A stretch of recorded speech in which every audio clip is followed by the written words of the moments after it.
ইসলাম কখনো সংখ্যার জুড়ে বিজয়ী হবে না। সংখ্যা বেশি হওয়া এটা গণতন্ত্রের কথা, এটা ইসলামের কথা, এটা নয়।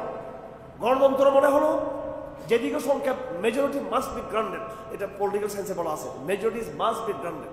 এটা হচ্ছে মেজরিটি যেদিকে সেদিকে থাকবে, সফরেনিটি অফ পিপল, জনগণের সার্বভৌমত্ব, যেদিকে জনগণ বেশি কথা বলবে ওদিকে থাকবে। ইসলাম বলতে নো, সেটা কখনো হবে না। যেদিকে হক সেদিকে থাকতে হবে, সংখ্যায় তারা চাই কম হোক। তো ব্রাহ্মণবাড়িয়ার মাটি হচ্ছে এটা রক্তের মাটি, শহীদদের মাটি।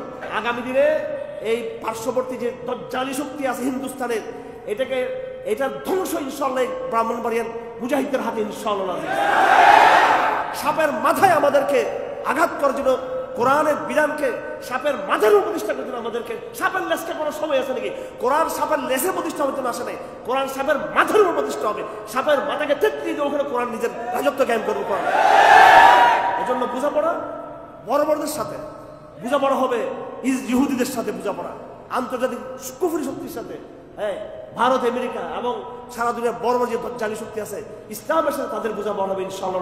এই শতাব্দীর মধ্যেই সেই বোঝাপড়া হবে ইনশাআল্লাহ। 1447 হিজরি শুরু হয়েছে, এখন মুহররম মাস, ইনশাআল্লাহ 1500 হিজরির ভিতরে ভিতরে ইসলাম পৃথিবীর অধিকাংশ এলাকা জুড়ে ইসলাম বিজয়ী হয়ে যাবে ইনশাআল্লাহ। প্রথমত সমস্ত প্রশংসা আল্লাহ পাক সুবহানাহু ওয়া তাআলা।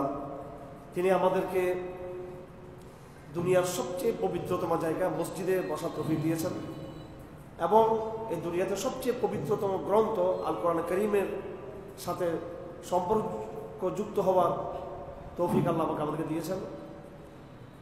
আমি হজ থেকে এসেছি প্রায় 1 সপ্তাহ হয়ে গেল চট্টগ্রামের বাইরে।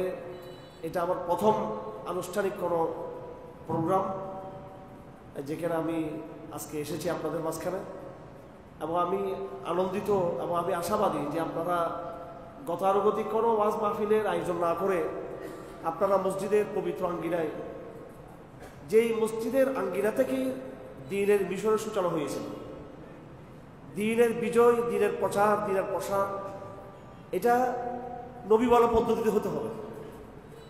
নবী বিবর্জিত পন্থায় আপনি যতই পরিশ্রম করেন না কেন, দ্বীনের কোনো দিন বিজয় হবে না। দ্বীনের মসজিদ হচ্ছে আমাদের ঠিকানা, মিম্বর, মেহরাব, এগুলো হচ্ছে আমাদের কাজের প্ল্যাটফর্ম, এবং কোরআন শরীফ হচ্ছে আমাদের ম্যানিফেস্টো, এটা আমাদের ইশতিহার। আমরা কোনো নির্বাচনী ইশতেহার বিশ্বাস করি না। আমরা কোনো পৃথিবীর কোনো সংবিধানকে মানি না যে সংবিধান কোরআনের সাথে সাংঘর্ষিক, মানি না এই সমস্ত কোনো সংবিধান।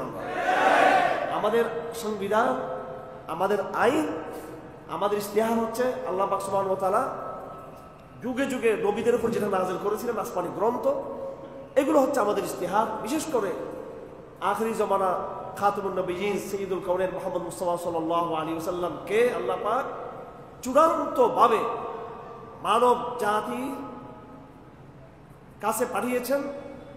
ইসলামকে চূড়ান্তভাবে রাজনৈতিকভাবে, সাংস্কৃতিকভাবে, সামাজিকভাবে, সামরিকভাবে সব দিক থেকে ইসলামকে বিজয় করার মিশন দিয়ে পাঠিয়েছেন। আর তার জন্য আল্লাহ পাক যে গ্রন্থ দিয়েছেন সেটা হচ্ছে আল কোরআন। সুতরাং যাদের বুকে আল কোরআন আছে, যাদের হাতে আল কোরআন আছে, যাদের কাছে মসজিদের মতো এরকম ঠিকানা রয়েছে, ওনাদের জন্য চিন্তা করার কোনো কারণ নেই। বর্তমানে আফসোসের বিষয় হয়ে গেল যে আমরা ইসলামের বিজয়ের স্বপ্ন দেখি, এটাতে আমাদের ইখলাস আছে। আমরা সবাই যারা নামাজ পড়ি তারাও ইসলামকে ভালোবাসি, যারা নামাজ পড়ি না তারাও ইসলামকে ভালোবাসি, এবং প্রত্যেক মুসলমানের মধ্যে নেককার হোক, ফাসেক হোক, সবাই একটা ইসলামের বিজয় তারা দেখতে চায়। আওয়াম মানুষ নিয়ে আমার কোনো কথা নাই। যারা আমরা নিজেদেরকে আমরা ইসলামপন্থী বলে আমরা যারা নিজেদেরকে দাবি করি, আফসোস আমাদের জন্য যে আমরা নিজেদেরকে মনে করতেছি যে আমরা ইসলামকে বিজয় করার জন্য কাজ করতেছি, কিন্তু আমাদের এই কাজের পদ্ধতির সাথে, আমাদের কাজের এই কর্মপন্থার সাথে যারা প্রকৃতপক্ষে ইসলামকে বিজয় করেছিলেন, সাহাবে কারাম, আম্বিয়ে কারাম, তাদের কাজের সাথে কিন্তু আমাদের কাজের কোনো মিল নেই। এই উম্মতকে সর্বপ্রথম ফিরে আসতে হবে, কোরআন শরীফে ফিরে আসতে হবে। কোরআন শরীফের বাণী আমাদেরকে বুঝতে হবে, খুব ভালো করে আমাদেরকে বুঝতে হবে। লোক কম হোক কোনো সমস্যা নেই, কম লোক যদি ভালো করে বুঝে ওই কম লোক বিজয়ী হবে। বেশি লোক যদি কথা না বুঝে সেই বেশি লোক তার ইসলাম বিজয়ী হবে না। আমি এবার হজের সফরে সর্বশেষ সফর আমি ভ্রমণ করেছি বদরের উপত্যকায় আমি গিয়েছিলাম। এটা মদিনা থেকে 100 কিলোমিটার দূরে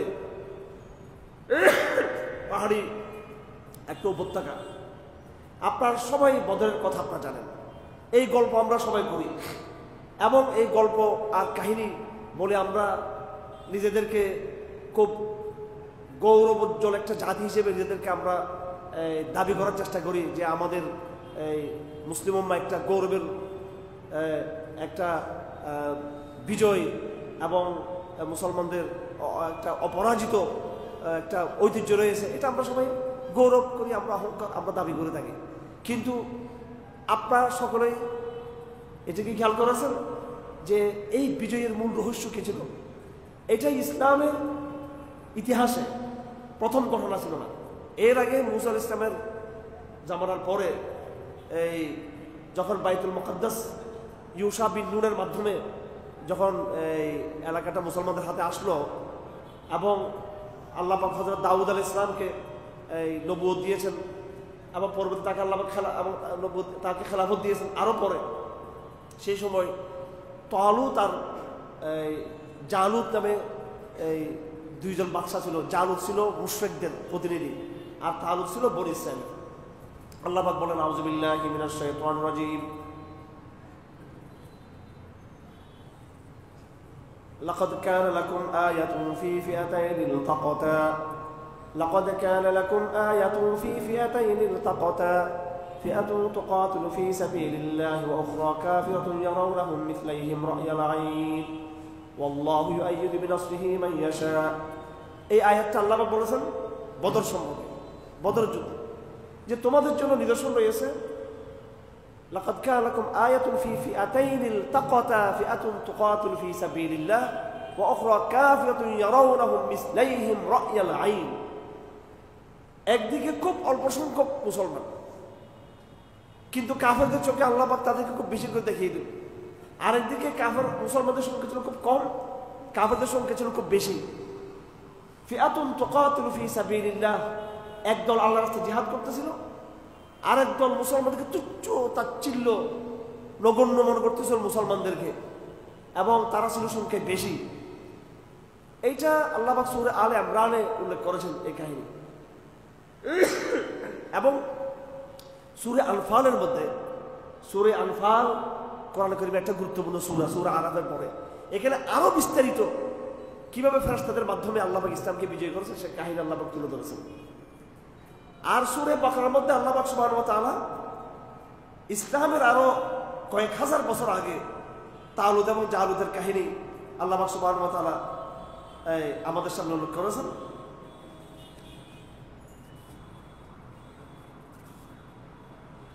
আউযু বিল্লাহি মিনাশ শাইতানির রাজীম ফালাম্মা ফাসালা তালুত বিল জুনুদি ক্বালা ইন্নাল্লাহা মুবতালিকুম বিনাহার। তালুত এবং জালুতের বাহিনী, এই দুটো ঘটনা, একটা হচ্ছে তালুত জালুতের বাহিনী ঘটনা, আরেকটা হলো বদরের কাহিনী। এই দুটো ঐতিহাসিক ঘটনা, একটা বনী ইসরাঈলের মুসলমানদের সাথে কাফেরদের সাথে হয়েছিল, আর একটা হচ্ছে আরবের মুসলমানদের সাথে আরবের মুশরিকদের সাথে ঘটনা ঘটেছিল। এই দুটো ঘটনার মাধ্যমে আল্লাহ পাক সুবহানাহু ওয়া তাআলা কিয়ামত পর্যন্ত আমাদেরকে স্পষ্ট বার্তা দিয়েছেন, ইসলাম কখনো সংখ্যার জোরে বিজয়ী হবে না। সংখ্যা বেশি হওয়া এটি গণতন্ত্রের কথা, এটি ইসলামের কথা, এটা নয়। গণতন্ত্র মনে হলো যেদিকে সংখ্যা মেজরিটি মাস্ট বি গ্রান্টেড, এটা পলিটিক্যাল সায়েন্সে বলা আছে, মেজরিটি মাস্ট বি গ্রান্টেড। এটা হচ্ছে মেজরিটি যেদিকে সেদিকে থাকবে, সফরেনিটি অফ পিপল, জনগণের সার্বভৌমত্ব, যেদিকে জনগণ বেশি কথা বলবে ওদিকে থাকবে। ইসলাম বলতে নো, সেটা কখনো হবে না। যেদিকে হক সেদিকে থাকতে হবে, সংখ্যায় তারা চাই কম হোক। সেই হাজার হাজার বছর আগে তালুত জালুতের বাহিনীর ঘটনাটা আমরা দেখছি, খুব সীমিত সংখ্যক লোক। এবং আপনারা জানেন তালুত যিনি বাদশা ছিলেন তিনি গরিব ছিলেন, হ্যাঁ, এবং বনী ইসরাঈলরা বলতেছে যে এই গরিব ক্বালু আন্না ইয়াকুনু লাহুল মুলক আলাইনা ওয়া নাহনু আহাক্কু বিল মুলক মিনহু ওয়া লাম ইউতা সাআতাম মিনাল মাল। বলে এটা তো ফকির, এই রাজার তো কোনো টাকা পয়সা নেই, তার নেতৃত্ব কিভাবে আমরা মানবো? তার চেয়ে আমরা বেশি ধনী, ইহুদিরা বলতেছে। তার সাথে আমরা লড়াই করবো, সে গরিব মানুষ। আল্লাহ বলতেছেন ইন্নাল্লাহ আস্তাফাহু আলাইকুম ওয়া যাদাহু বাসতাতান ফিল ইলমি ওয়াল জিসম। আল্লাহ পাক তাকে এলমও দিয়েছেন, আবার তার শরীরে আল্লাহ পাক দিয়েছেন নেতৃত্বের গুণাবলী ওনার মধ্যে আছে। তো এই ঐতিহাসিক ঘটনায় যখন দুটো বাহিনী যখন একসাথে হয়ে গেল, একদিকে তো মুসলমানদের সংখ্যা কম, আবার আল্লাহ পাক পরীক্ষা ফেলেছেন যে মাঝখানে একটা নহর চলে আসছে। ফামান শারিবা মিনহু ফালাইসা মিনহু। তালুত বলল সবাই পিপাসিত, সবাই যুদ্ধের ময়দানে যাবে, রৌদ্র, এই ঠিক এই অবস্থার মধ্যে নাহার আসছে, তাহলে সবাই তো পানি পান করবে, ঠিক কিনা? সবাই তো উদ্গ্রীব পানি পান করার জন্য। ঠিক এই অবস্থা বলতেছে কেউ পানি পান করতে পারবে না, ইল্লা আমার তারা গরফাতা বিয়াদি, শুধু এক হাতের চুল্ল পরিমাণ একটু পানি দিতে পারবে, কিন্তু ঘটঘট করে কেউ পানি পান করতে পারবে না। এখন বনী ইসরাঈল এটা সহ্য করতে পারে না, ফাশারিবু মিনহু ইল্লা কালিলাম মিনহুম, সবাই নহরের পানি পান করলো, কিন্তু অল্প লোক তারা কি করে নাই, পানি তারা পান করে নাই। فلما جاوزه هو والذين آمنوا معه قالوا لا طاقة لنا اليوم بجالوت وجنوده। এখন নদী পার করার পর বলতেছে আমরা সংখ্যায়, ওরা সংখ্যা অনেক বেশি, আমাদের সরু সামান নাই, আমাদের অস্ত্র শস্ত্র বেশি নেই, আমাদের লোক সংখ্যা কম, আমরা তো এদের সাথে পারবো না। قال الذين يظنون أنهم ملاقو الله كم من فئة قليلة غلبت فئة كثيرة بإذن الله। কিন্তু যারা ঈমানদার, যারা পানি পান করে নাই, সংখ্যা তারা কম, তারা বলতেছে কোনো সমস্যা নেই, তারা বলতেছে কাম মিন ফিআতিন কালিলাতিন গালাবাত ফিআতান কাসীরাতান বিইজনিল্লাহ। অনেক কম সংখ্যক লোক অনেক সময় অধিক সংখ্যক লোকের উপর তারা কি করে, বিজয় লাভ করে। এবং যখন যুদ্ধ শুরু হয়ে গেল, কি শুরু হয়ে গেল, ওয়ালাম্মা বারাজু লিজালুত ওয়া জুলুদিহি ক্বালু রাব্বানা আফরিগ আলাইনা সাবরা ওয়া সাব্বিত আকদামানা ওয়ানসুরনা আলাল কওমিল কাফিরিন। লড়াই শুরু হয়ে গেল, লড়াই শুরু হয়ে সময় যখন হয়ে গেল তখন তারা এই দোয়াটা পড়ল। কোরআনে কারীম হচ্ছে বিজয়ের নুসখা, এখানে বিভিন্ন দোয়া আছে, এগুলো শিখতে হবে আপনাদেরকে। খালি এমনি মাহফিলে মাহফিলে দোয়া করলে হবে না, হুজুরদেরকে আমরা দোয়া করেন, হুজুরকে দোয়া করে কি করবো আপনার? হুজুরের নিজের খবর আর ঠিক আছে, হ্যাঁ, হুজুর নিজে মুজাহিদ, হুজুর নিজে পুরোপুরি ঠিক আছেন। খালি হুজুরদেরকে দোয়া পড়াইলে, বিয়ে পড়াইলে হবে তা না, আপনাকে মুজাহিদ হতে হবে, আপনাকে মুত্তাকি হইতে হবে, যার যা দোয়া তার তা, ঠিক আছে? এর দিয়ে দোয়া করায়, এর দিয়ে দোয়া করায়, আর হাজিয়ে নিয়ে দোয়া করলে দোয়াগুলো করতে কি হবে? হ্যাঁ, গরুর মাংস খাইয়ে, দাওয়াত খাইয়ে, তারপর দোয়া করতে হবে একবার নবীদের মতো বেসরু সামান অবস্থার মধ্যে। টাকা নেই, পয়সা নেই, মুসাফের, মুজাহিদ, দাই, ওগুলো দোয়া করবেন। ইব্রাহিম ইসলাম এক দোয়া করছেন, সে মক্কা মদিনাতে হজের ঢঙ্কা শুরু হয়ে গেছে, সলাতের ঢঙ্কা শুরু হয়ে গেছে, কথা ঠিক কিনা? সারা দুনিয়ার মানুষের প্রাণ কেন্দ্র হয়ে গেছে মক্কা মদিনা। ইব্রাহিমের একটা দোয়া রসুল, মুসা আলাইহিস সালামের একটা দোয়া রসুলে আল্লাহ পাক ফেরাউনের সাম্রাজ্যকে ধ্বংস করে দিয়েছেন। এইভাবে ইলিয়াস ইসলামের একটা দোয়া রসুল, ঈসা ইসলামের একটা দোয়া রসুল, একটা দোয়া পৃথিবীর ইতিহাসকে উলট পালট করে দিয়েছেন। হ্যাঁ, এগুলো আমরা জানি না। আমরা দোয়ার অনুষ্ঠান করি, দোয়া মাহফিল, অমুক দিন শহীদ দোয়া মাহফিল, এটা আমাদের সংগঠনও করে, হেফাজতও করে, দোয়া মাহফিল। নবীরা কোনো দোয়া মাহফিল করেন, আমি পরিষ্কার বলে দিচ্ছি। নবীরা করছেন দাওয়াতের কাজ করছেন, নবীরা জেহাদের কাজ করছেন, নবীরা তৌহিদের মেহনত করছেন। এটা আপনার অন্যভাবে নিবেন না, আবার হুজুর কাছে সবগুলো বেদাত বলতেছে, এটা আনুষ্ঠানিকতা। আনুষ্ঠানিকতা দোয়া হইতে হবে দাওয়াতের অংশ হিসেবে। দোয়া হচ্ছে কিসের অংশ? সংগ্রামের অংশ।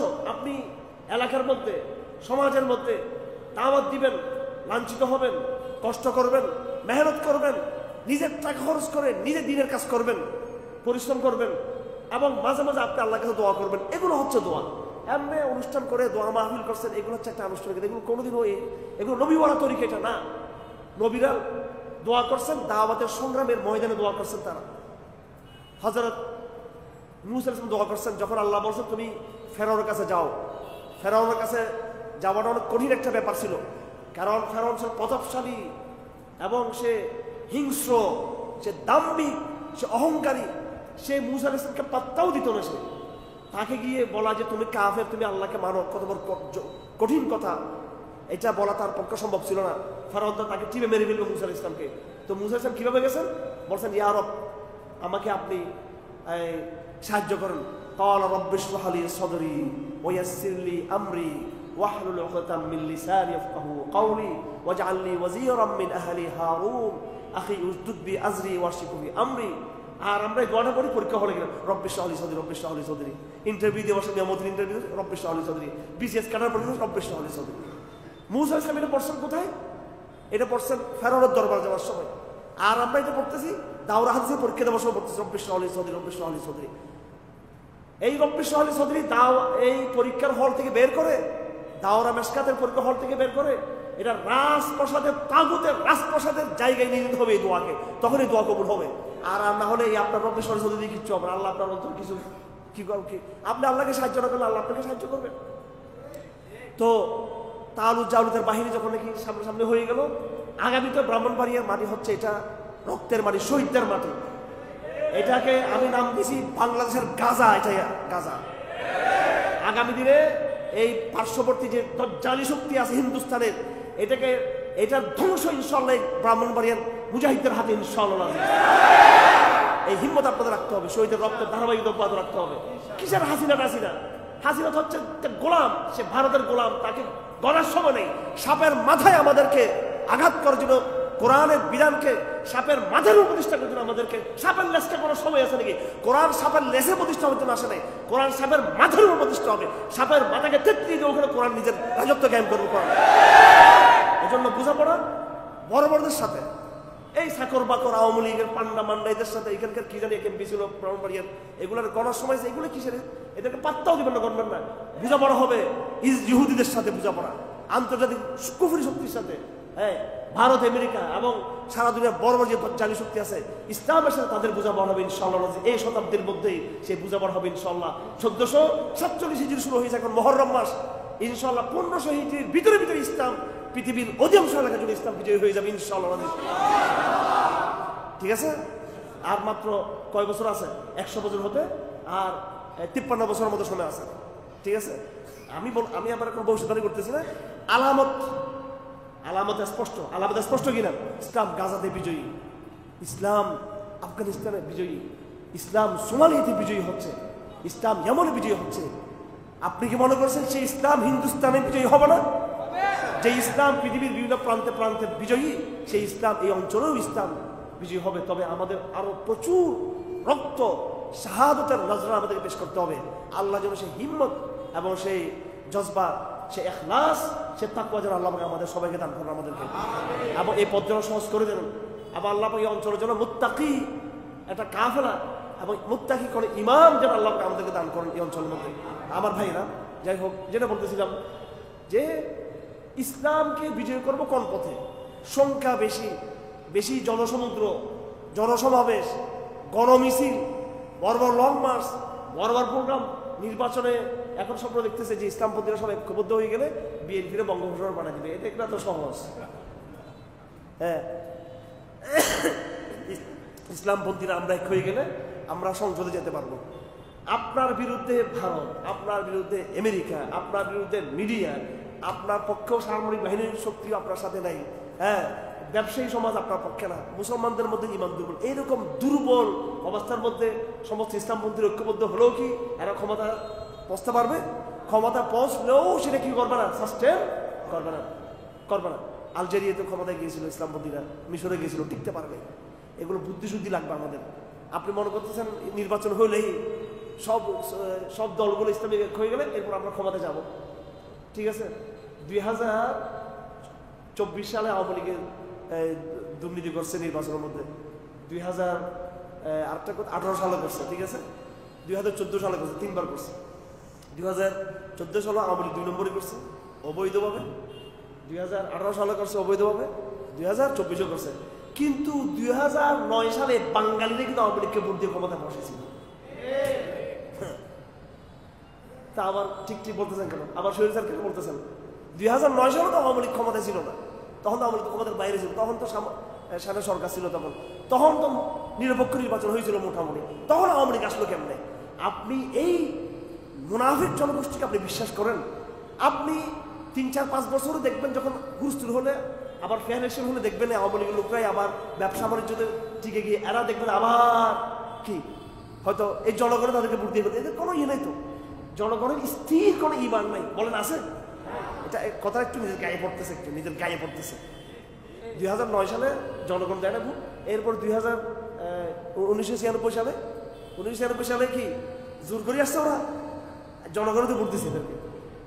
সুতরাং মানুষের মধ্যে ইমানের মেহনত, ঘরে ঘরে প্রচন্ড বিপ্লবের আগুন যতক্ষণ জ্বালিয়ে দিবেন না আপনি, এই দুর্বল জনগোষ্ঠী নিয়ে আপনি স্বপ্ন দেখতে পারেন না। যে জনগণ আপনাকে আগামী বছর ইলেকশনে হয়তো বিজয়ী করবে, তারাই 2, 3, 4, 5 বছর পরে আপনার প্রতি অসন্তুষ্ট হয়ে আবার নৌকাতে সিল মারা শুরু করে দিবে। পরিবেশ তৈরি হয় নাই।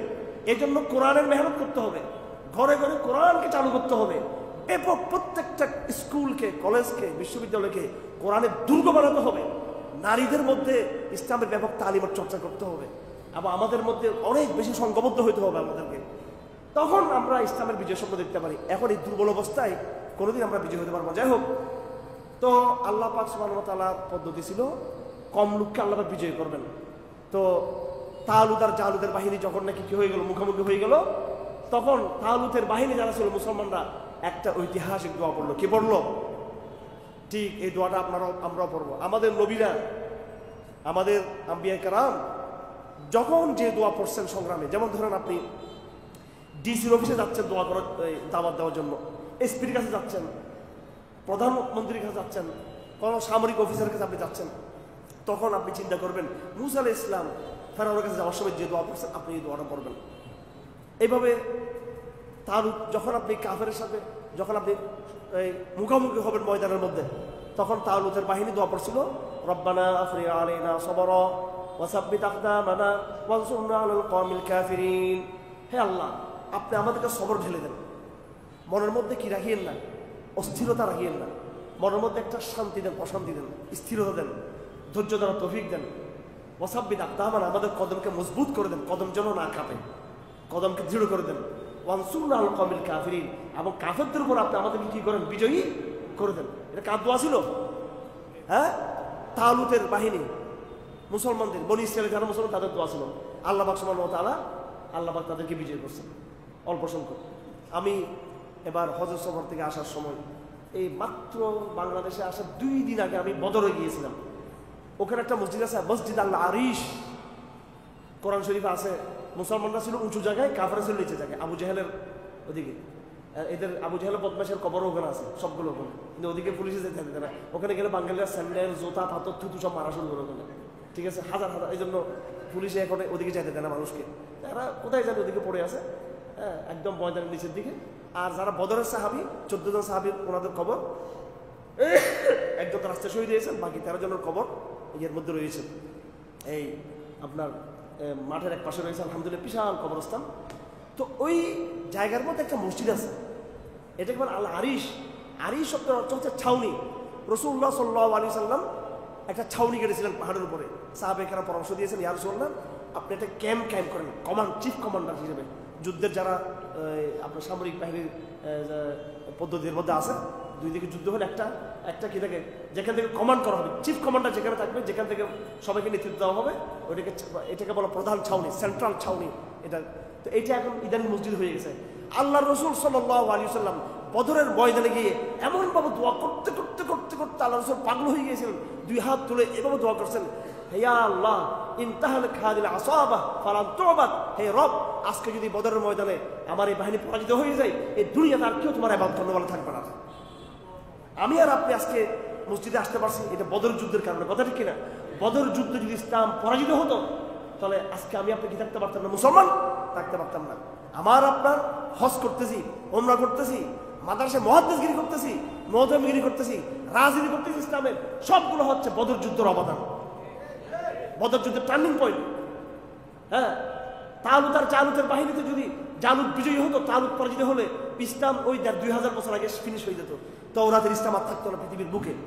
ঠিক তদ্রুপ বদরের ময়দানে ইসলাম পরাজিত হতো, তাহলে আমি আপনি সবগুলো হিন্দুর বাচ্চা হইতো। আমরা সবাই হয়তো মগ হইতাম, নাহলে আমরা চাকমা, নাহলে বৌদ্ধ হইতাম, নাহলে খ্রিস্টান হইতাম, নাহলে ইহুদি হইতাম, নাহলে আমরা কি হইতাম, হিন্দু হইতাম, কথা ঠিক কিনা?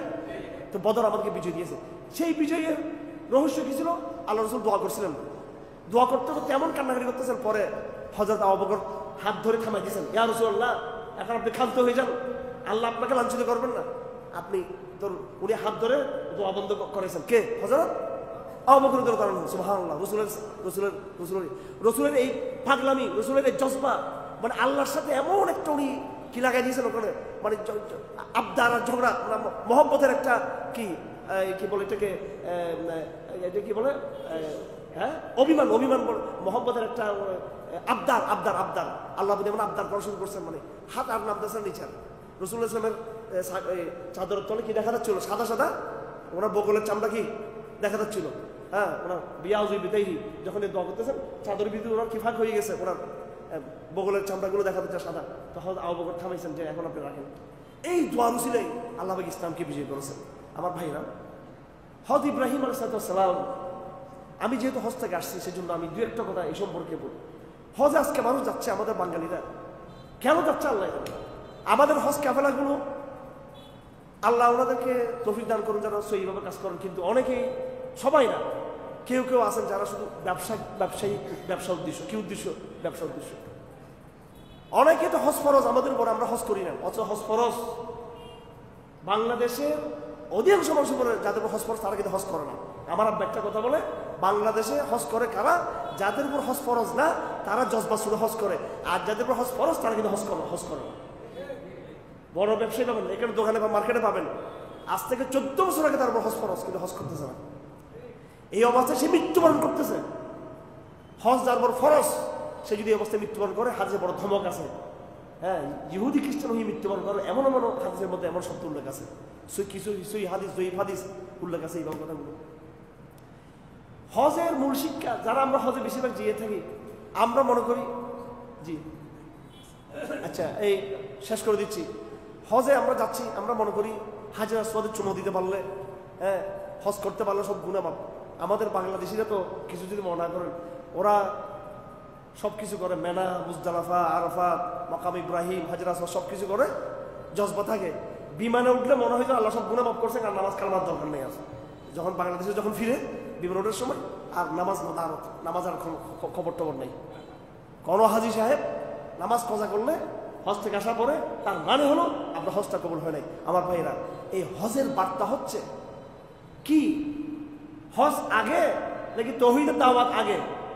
ইব্রাহিম আলাইহিস সালাম আগে কাবা শরীফ নির্মাণ করছিলেন, আগে হজের ডাক দিয়েছিলেন, আগে তিনি সালাত কায়েম করছিলেন, নাকি সর্বপ্রথম তিনি মূর্তির বিরুদ্ধে তিনি দাওয়াত দিয়েছিলেন? কোনটা করছেন?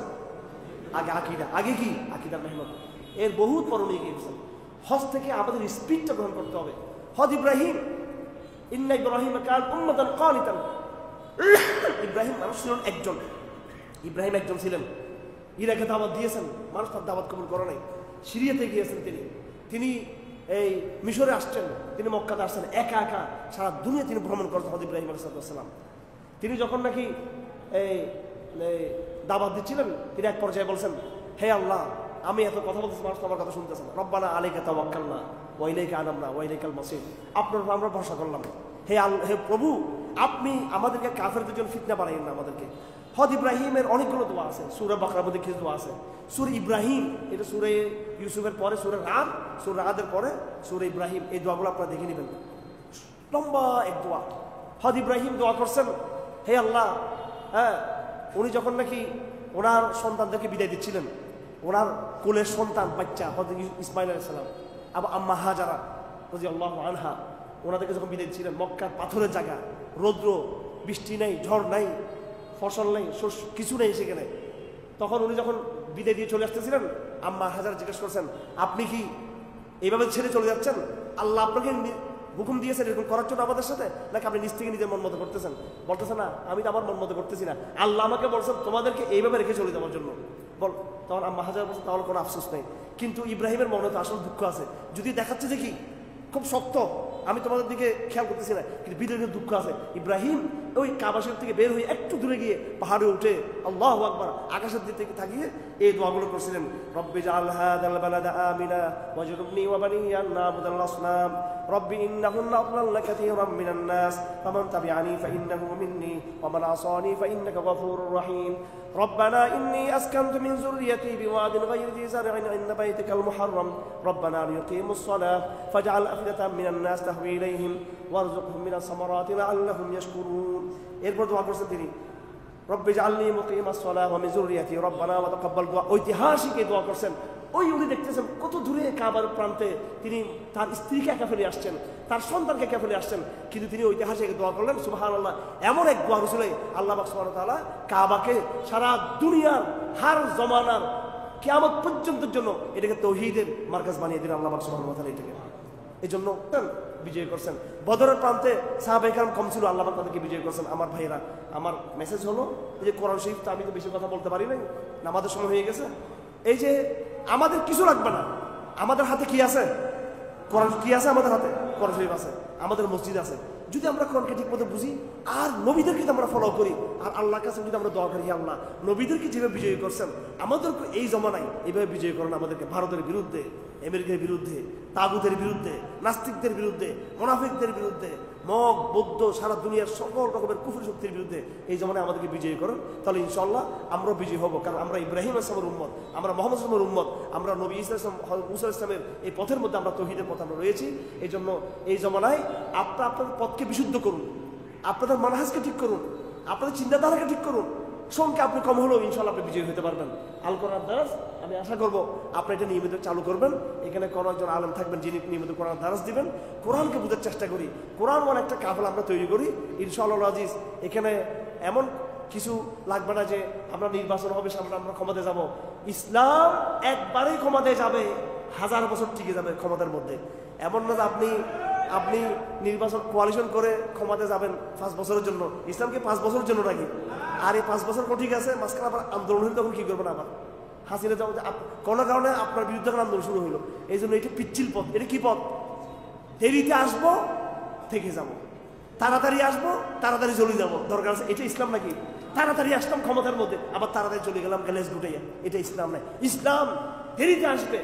ইসলাম দুনিয়াতে আসার আগে বদর হয়েছে, উহুদ হয়েছে, খন্দকার, হুনাইন হয়েছে, কষ্ট রক্ত গিয়েছে, তারপর ইসলাম দুনিয়াতে এসেছে। 1500 বছর পর ইসলাম টিকে আছে।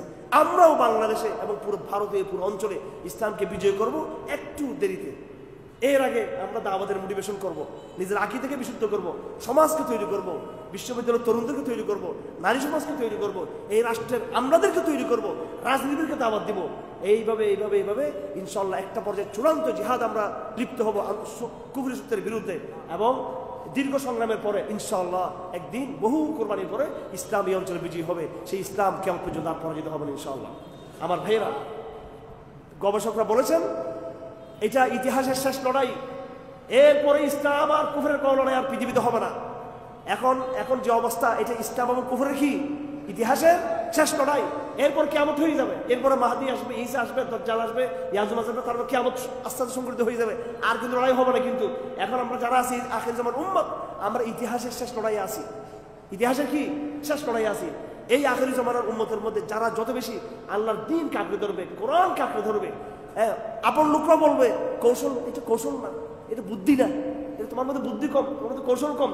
কিন্তু আপনি কোরআন কাঁকড়ে ধরবেন। আপনার মডেল আইডল হচ্ছে ইব্রাহিম, আপনার আইডল বদরের ময়দান, আইডল হচ্ছে তালুত, আইডল হচ্ছে মুসা আলাইহিস সালাম, আইডল হচ্ছে আমার নবীজির কয় বছরের 23 বছরের সিরাত। এটা হচ্ছে আমার জন্য মডেল। কথা ঠিক কিনা?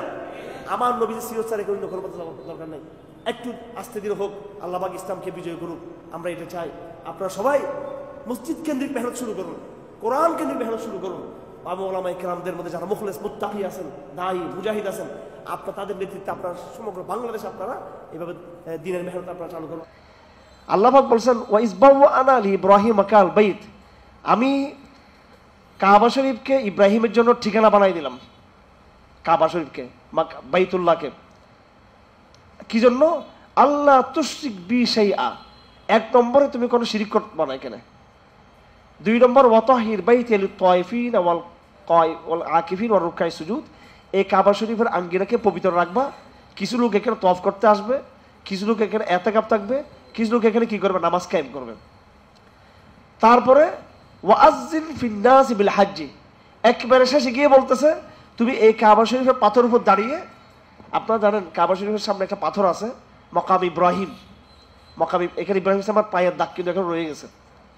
এই পাথরের উপর এইগুলো পাথর সবগুলো জান্নাতি পাথর, হাজর আসওয়াদ জান্নাতি পাথর, এটাও জান্নাতি পাথর, এগুলো জিবরাইলের মাধ্যমে আল্লাহ পাক পাঠিয়েছেন। এই পাথরের উপর দাঁড়িয়ে হযরত ইব্রাহিমকে আল্লাহ পাক বলছেন যে তুমি পুরো মানব জাতির উদ্দেশ্যে হজের আজান দাও। কিসের আজান? হজের আজান, হজের ঘোষণা দাও। এটা কিন্তু কাবা শরীফের একবারে শেষ কাজ। দেখেন আবারও বলতেছি আমি, সূরা হজের আয়াত, ওয়া ইজ বাওয়ানা লিইব্রাহিম মাকানাল বাইতি আল্লা তুশরিক বি শাইআ। প্রথম কাজ হলো এই কাবা শরীফ নির্মাণের উদ্দেশ্য হচ্ছে শিরিক না করা। কি না করা? শিরিক না করা। তুমি কোনো শিরিক করতে পারবে না এবং শিরকের বিরোধিতা করবা। 2 নম্বরে ওয়াতাহির বাইতি লিত-তায়িফিন ওয়াল কায়িমিন ওয়ার রুকাই সুজুদ ওয়াল আকিফিন। যারা তওয়াফ করবে, যারা ওখানে কিয়াম করবে, যারা ওখানে ইতিকাফ থাকবে, যারা নামাজ পড়বে, এদের জন্য এটাকে কি রাখবা? পবিত্র রাখবা। তারপর আল্লাহ বলতেছেন ওয়াজ্জিন ফিন-নাসি বিল হজ। কাবা শরীফের 8টা উদ্দেশ্য হলো, শেষ উদ্দেশ্য হলো মানুষকে হজের দিকে কি করা? ডাক দেওয়া। তাহলে এখানে 3টা কাজ। প্রথম হচ্ছে তাওহীদের দাওয়াত এবং শিরকের বিরোধিতা করা, এটা 1 নম্বরে। 2 নম্বর হলো সালাত কায়েম করা। 3 নম্বর হচ্ছে কি করা? হজ। আর আমাদের হাদিস আপনারা মনে করে হজ করে আসলে সব মাফ হয়ে যাবে। তো সালাত বেশি গুরুত্বপূর্ণ নাকি হজ বেশি গুরুত্বপূর্ণ? সালাত বেশি গুরুত্বপূর্ণ। এবং আমি সূরা ইব্রাহিমের কোরআন শরীফ যে আয়াতটা, সূরা ইব্রাহিম যেটা আপনাদের সামনে নামাজের আগে যেটা পেশ করছিলাম, এখানে উনি দোয়া করছেন রব্বি জাআলনি মুকিমাস সালাহ ওয়া মিন যুররিয়াতি।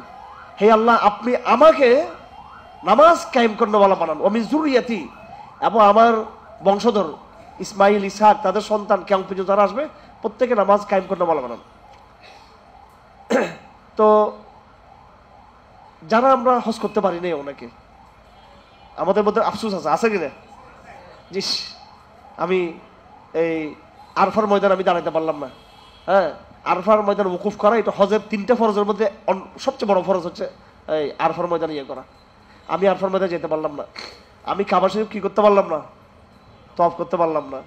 আমি মিনাতে যেতে পারলাম না, মুজদালিফায় যেতে পারলাম না, মকাম ইব্রাহিম দেখলাম না, হাজার আসওয়াদকে আমি কি করতে পারলাম না? স্পর্শ করতে পারলাম। মনের ভিতরে সবার কি আছে? দুঃখ আছে, আফসোস আছে। হ্যাঁ, আবার অনেক আছে দাড়ি নেই, ঘুষ, সুদ, হ্যাঁ, অন্যায় জুলুমের সাথে লিপ্ত, পাপাচার করতেছে। সে কিন্তু কাবা শরীফে কিন্তু প্রতি বছর কিন্তু সে ওমরা তওয়াফ করতেছে। কিন্তু এখন দেখেন, কাবা শরীফে গিয়ে ওখানে ডলাডলি করা বা ঘন ঘন ওমরা করা, হজ করা, এটা কিন্তু ইব্রাহিম ইসলামের প্রধান মিশন ছিল না। ইব্রাহিমের প্রধান মিশন ছিল শিরিকের বিরোধিতা করা, শিরিক না করা, তাওহীদের দাওয়াত দেওয়া, এবং 2 নম্বরে ছিল সালাত কায়েম করা। আমরা যাদের হজের সামর্থ্য নেই, আমরা কাবা শরীফকে চোখে দেখতে পারতেছি না, মকাম ইব্রাহিম দেখতেছি না চোখে, হাজার আসওয়াদ চোখে আমরা দেখতেছি না, মেনা মুজদালিফা আরাফাতে যাবার আমরা কল্পনা করি, টাকা নেই আমাদের হজের, কিন্তু আপনি নিয়মিত সালাত কায়েম করতেছেন। কি করতেছেন? সালাত কায়েম করতেছেন। বাচ্চাদেরকে সালাত শিক্ষা দিচ্ছেন, বাচ্চাদেরকে, আপনার সন্তানদেরকে। হাদিস শরীফে আছে, বাচ্চারা যখন 7 বছর হবে তখন তাদেরকে নামাজের নির্দেশ দাও। 10 বছর হলে তাদেরকে হালকা হালকা কি করো? পিটাতে থাকো নামাজের জন্য। 10 বছর বয়সে, যাতে 15 বছর হইতে হইতে বালেগ হইতে নামাজের পুরো অভ্যাস যাতে হয়ে যায়।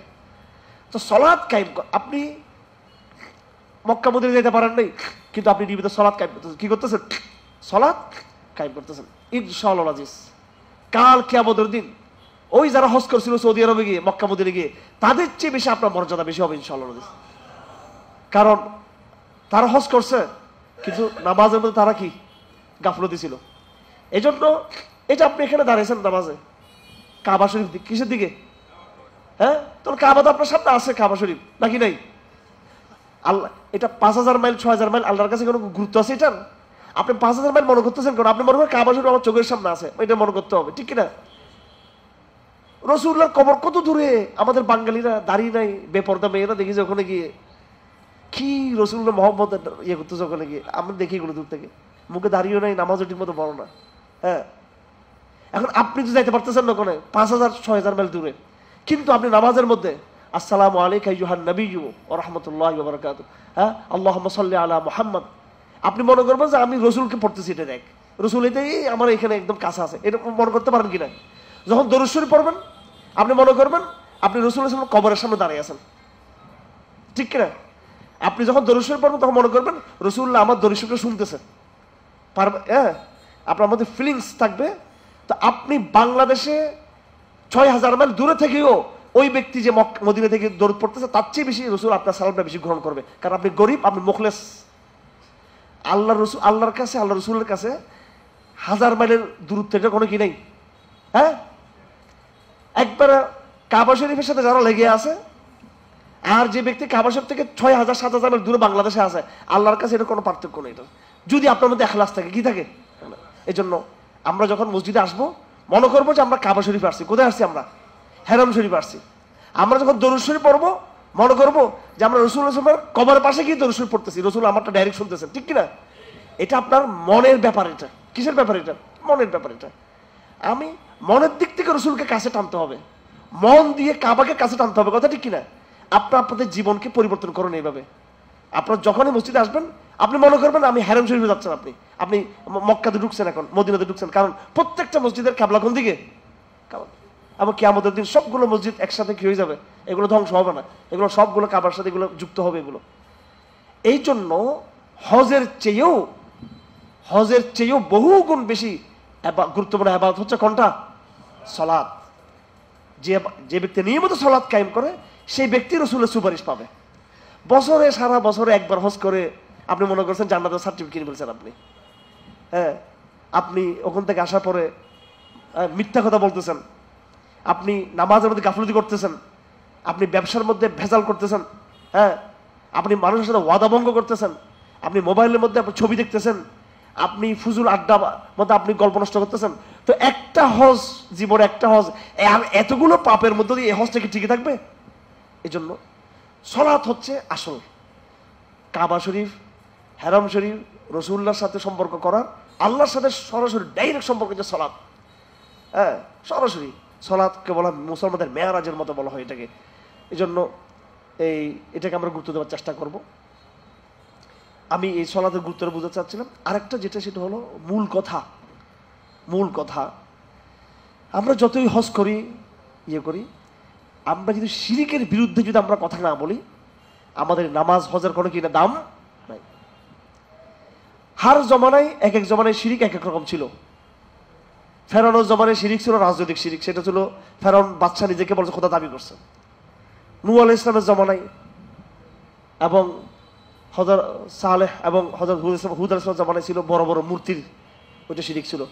এই জমানায় শিরিক হচ্ছে আমেরিকাকে পূজা করা, ভারতকে পূজা করা, গণতন্ত্র, সমাজতন্ত্র, ধর্ম নিরপেক্ষবাদ, এগুলো যে শিরিক এই জমানার কথা, ঠিক কিনা? এই যে আপনার স্কুল কলেজের যে সিলেবাস, আল্লাহ বলতেছে রাষ্ট্র এইভাবে চলবে, ওরা বলতেছে না রাষ্ট্র গণতন্ত্রের মতো চলবে।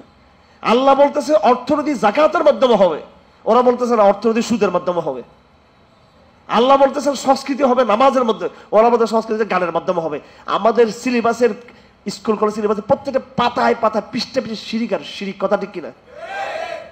সুতরাং আপনার লড়াই হলো শিরিকের বিরুদ্ধে মানুষকে কি করা? সচেতন করা। এটা হচ্ছে মেসেজ, হজের মেসেজ। হজের 1 নম্বর মেসেজ তাওহীদের দাওয়াত, শিরিকের বিরোধিতা। হজের 2 নম্বর মেসেজ সালাত কায়েম করা, মসজিদকে আবাদ করা, দাওয়াত দেওয়া। 3 নম্বর মেসেজ হচ্ছে হজের মেসেজ হচ্ছে হজ করা, এটা 3 নম্বরের মেসেজ। এই জন্য বাংলাদেশে যারা পড়ে আছে, রসুলের কবর যারা দেখে নাই, জিয়ারত করতে পারে নাই, হেরাম শরীফ যারা দিতে পারে নাই, তারা যদি শিরিকের বিরুদ্ধে যদি কাজ করে, তাওহীদের দাওয়াত দেয়। হযরত ইব্রাহিম কি সংগ্রাম করেছেন, ওনার বাড়ি হচ্ছে ইরাক থেকে বের করে দিয়েছেন, চলে গেছেন সিরিয়ার সীমান্তে, ওখান থেকে আবার মিশরে, আবার সিরিয়াতে, আবার সৌদি আরবে, আবার উনি মিশরে, এই দেশ দুনিয়া ঘুরছেন উনি। আজ থেকে 4,000 বছর 4,500 বছর আগে। তখন দুনিয়াটা কত ভয়ঙ্কর ছিল না? তখন রাস্তাঘাট নাই, মানুষজন নাই, ডাকাত, জন্তু, জীবজন্তু, ভয়ঙ্কর ছিল দুনিয়া তখন, আজ থেকে আরো 1000 বছর আগে। এই সময় ইব্রাহিম পুরো দুনিয়া সফর করছেন এত ভয়ের ভিতর দিয়ে। আপনি যদি তাওহীদের কাজ করেন, দ্বীনের কাজ করেন, ইনশাআল্লাহ কাল কিয়ামতের দিন হযরত ইব্রাহিমের সাথে আপনার সাক্ষাৎ হবে ইনশাআল্লাহ। অথচ আপনি কিন্তু কাবা শরীফ যাইতে পারেন না, মক্কা মদিনা দেখেন না চোখে, কিন্তু আপনার দিল কলিজার ভিতরে কি ছিল? তাওহীদের দাওয়াত ছিল। এটা আমাদেরকে বুঝতে হবে, এই বিষয়গুলো ভালো করে। তাওহীদের চেতনাবাদ দিয়ে লক্ষ লক্ষ হাজির আজকে হজ করে আসতেছে, কিন্তু বাংলাদেশে এসে আবার কুসংস্কার, আবার কুফরিতন্ত্র, আবার অপসংস্কৃতি, আবার গুনার মধ্যে লিপ্ত হয়ে যাচ্ছে, কথা ঠিক কিনা? এইরকম হজের কোনো মূল্য নেই। তার চেয়ে আপনি 5 ওয়াক্ত নামাজকে ধারণ করুন, দরুদ শরীফ পড়বেন খুব মহব্বত ভরে, একবার এমন ভাবে দরুদ শরীফ পড়বেন যে রাসূলকে আপনি শুনাইতেছেন, এরকম করে পড়বেন। ওয়াল্লাহি যারা মহব্বতের সাথে দরুদ পড়বে রসুল প্রতি, রসুল তাদেরটা শুনবে, অ্যাকসেপ্ট করবে। কি করবে? আপনি বুঝবেন সেটা, রসুল যে আপনার আপনার কলজেটা নরম হয়ে যাবে। ফিলিংস লাগবে, অনুভূতি লাগবে আপনার মধ্যে। ফিলিংস ছাড়া আল্লাহুম্মা সাল্লি আলা মুহাম্মদ, ফিলিংস ছাড়া মসজিদ আসলো না। মসজিদ আসছেন মানে আপনি কাবা শরীফে চলে আসছেন। এই অনুভূতিকে জাগ্রত করতে হবে। আল্লাহ পাক আমাদেরকে তৌফিক দান করুন। আর আমার ভাইরা, সর্বশেষ কথা হলো ব্যক্তিগত ইবাদত। আমি ব্যক্তিগতভাবে নামাজি হয়ে গেলাম, আমি ব্যক্তিগতভাবে কোরআন শরীফ পড়তেছি, আমি ব্যক্তিগতভাবে মসজিদে আসতেছি, ইন্ডিভিজুয়ালি ব্যক্তিগতভাবে আমি ব্যক্তিগতভাবে হজ করতেছি। ইসলাম কিন্তু সেটা ব্যক্তিগত ধর্ম না। কিন্তু শুধু ইসলাম হচ্ছে আপনাকে সমাজ কায়েম করতে হবে এবং আপনাকে খেলাফত এবং শরিয়া কায়েম করতে হবে। কথা ঠিক কিনা? যেই সমাজে মুসল্লি আছে, নামাজ আছে, কিন্তু শরিয়া কায়েম নাই, বাজারে ঘাটে, অফিসে, আদালতে, স্কুলে, কলেজে, রাজপথে, জনপদে শরীয়তের কি নেই? বিচার নাই, শরীয়তের আহকাম নাই। এরকম ব্যক্তিগত ইবাদত, এটা ইসলামের কোনো ফায়দা নেই।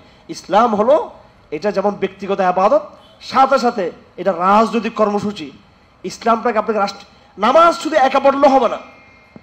আপনি আজকে নামাজ পড়তে, আমি আজকে আপনাদেরকে বলতেছি, নামাজের কথা বলতেছি। হযরত ইব্রাহিমের দোয়া ছিল, হে আল্লাহ আপনি আমাকে নামাজি বানিয়ে দেন।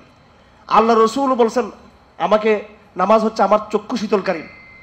কিন্তু ইসলামে শুধু নামাজ পড়া নাই, বরং নামাজকে কায়েম করা আছে। কি আছে?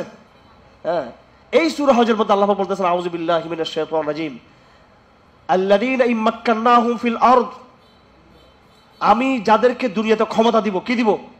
ক্ষমতা দিব, রাজত্ব দিব, ক্ষমতা এদের। আমি ক্ষমতা দিলে তাদের প্রথম কাজ হবে আকামুস সালাত, তারা সালাত কায়েম করবে। আমরা হিম্মত করি যে আমরা ব্যক্তিগতভাবে মসজিদে নামাজ কায়েম করব, নিজে নিজে পরিবার নামাজ কায়েম করব, এবং রাষ্ট্রীয়ভাবে এই নামাজ কায়েম করার জন্য এই রাষ্ট্রকে আমরা একদিন দখল করবো ইনশাআল্লাহ। এই রাষ্ট্রের মসনদ কার? এটা আল্লাহ রসুল্লাহর মসনদ এটা। ঠিক আছে? কিয়ামত পর্যন্ত আল্লাহ রসুল দুনিয়া থেকে বিদায় নেওয়ার পরে আল্লাহ নবী বলে গেছেন যে কিয়ামত পর্যন্ত এই আমি থাকবো না, কিন্তু আমার পরে যারা রাজা বাদশাহ আসবে সব আমার নায়েব। আমার কি?